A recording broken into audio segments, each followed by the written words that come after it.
આપણે સત્તાધારથી બાપુનો ફોન આવ્યો હતો કે આપણે કૂવામાં ગા પડી ગઈ છે. તો અત્યારે આપણે સત્તાધાર જઈ રહ્યા છીએ. આપણે અત્યારે કૂવામાં એક ગા પડી ગઈ છે એને કાઢવાની છે. તો વિડીયોમાં બના રહેજો. સતનો આધાર સત્તાધાર. તો આજે આપણે એક સત્તાધારમાં એક કૂવામાં આપણી ગા પડી ગઈ છે, તો જેને આપણે અત્યારે રેસ્ક્યુ આપણે કાઢવાની છે. તો વિડીયોમાં બના રહેજો અને કઈ રીતે આપણે એ ગાયને કાઢીશું હવે એ બધું આપણે હવે જોવાનું છે, કારણ કે જબરી ગાય છે અને આને કઈ રીતે કાઢવી. તો ચાલો બના રહેજો વિડીયોમાં. નવા તો લાઈક એન્ડ શેર સબસ્ક્રાઈબ કરતા જજો.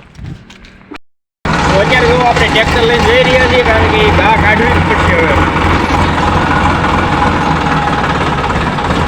તો અત્યારે છે ને આપણે જો હરિબાપુ પણ આવી ગયા છે અને પાછળની ગાયોને આપણે છે ને અત્યારે નેડ નાખી દેવી ને તો એ ખાતી થાય અને આપણે આ છે ને કૂવા પાસે ઓછી આવે. તો આજે તમે ગાય જોઈ રહ્યા છો જે આપણે છે ને કૂવામાં પડી ગઈ છે, કારણ કે ગાયું બાંધી છે તો તેને એકા બીજી છે ને બાંધીને તે કૂવામાં માથું મારી નાખી દીધું છે ને અમે બધા અત્યારે જોયું છે કે આને કઈ રીતે કાઢશું. તો અત્યારે જો આ ગા અમારે કેવી હલવાની છે.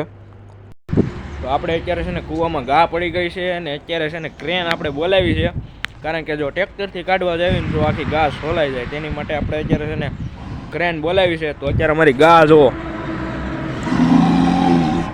અમારી ગા અત્યારે ફાંબોર થઈ છે અને સોલાણી છે, કારણ કે ગાવું બાંધી છે ને તે એકા બીજીનો માથું બાથું માર્યું છે તો અંદર નાખી દીધી છે આપણે.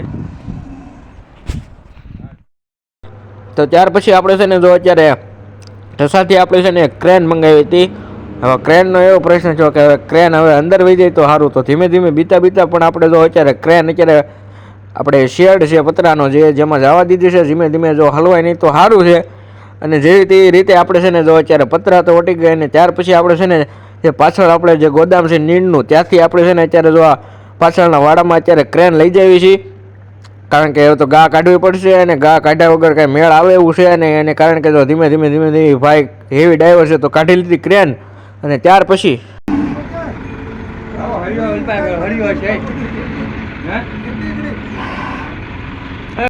પછી છે ને અમારે મુકાભાઈ કે હરિયો લાવો હરિયા કરીને કાઢી લેવી. મેં કીધું ભાઈ હરિયા ભેગું નહીં થાય, આમાં ઉતરવું જ પડશે. તો ત્યાર પછી મેં ઠેકડો મારીને અત્યારે તો ગાને અત્યારે આપણે છે ને પટ્ટો નાખી દીધો છે અને ત્યાર પછી આપણે છે ને ક્રેનથી કાઢવાની છે ગાને.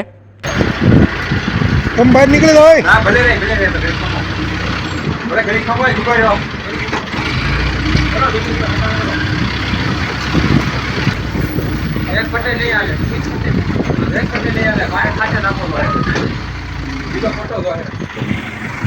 દૂસરા પટ્ટે. તો ત્યાર પછી એવું લાગ્યું કે પહેલા પટ્ટે એક પટ્ટે તો નહીં નીકળે. પછી મેં કીધું મુકાભાઈ હવે તારે હેઠું ઉતરવું જ પડશે. તો ત્યાર પછી છે ને અમારે મુકાભાઈ કે લે હું એકલો ઉતરીને હવે નાખી દઉં કે તમારે મુકાભાઈ જો અત્યારે ટીંગાઈને અત્યારે હેઠા ઉતરીને અત્યારે બીજો પટ્ટો એ નાખવા જશે. તો અત્યારે છે ને જો બે પટ્ટા ભેગા કરીને એક આગળના ભાગે ને એક પાછળના ભાગે જો પટ્ટો નાખી દેવી ને તો આપણે ગાને છે ને ઊંચી કરવામાં વધારે સારું પડશે. તો એ હાટું આપણે જો અત્યારે બે બાજુ અત્યારે ગાને પટ્ટા નાખી દીધા ને ગાય તે આખી આપણે જો ઠેકડા મારે છે, કારણ કે 2-3 કલાકથી આપણે કૂવામાં ગા એક ધારી છે ને એ ગાયનું એવું છે કે જો ભેંસ હોય ને તો પાણી એને ન નડે અને ગા છે ને આપણે હેપતાઈ ગઈ છે. તો તે માટે આપણે છે ને હવે જો બીજો પટ્ટો નાખીને હવે ગાને બહાર કાઢવાની છે. અત્યારે આપણે છે ને બે પટ્ટા નાખી દીધા ને ફાઇનલી આપણી ગા અત્યારે ઠાકરની કૃપાથી અત્યારે જો બહાર નીકળી ગઈ છે અને ગાયને પણ કાંઈ બહુ વાંધો નથી આવ્યો. થોડી જગ્યાએ વાગ્યું છે, કારણ કે જો પછાડ થોડોક લાગ્યો, કારણ કે માથું મારીને ગાય નાખી દીધી અંદર. તો અત્યારે હું મુકાભાઈ જો તમે જોઈ શકો છો મુકાભાઈ. તો અત્યારે આપણે જો ગા કાઢી લીધી છે.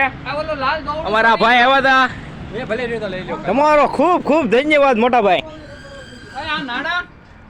તો આપણી ગા બહાર નીકળી ગઈ છે ને જો અત્યારે વાડામાં જાય છે. તો અત્યારે ફાઇનલી આપણી ગા નીકળી ગઈ છે.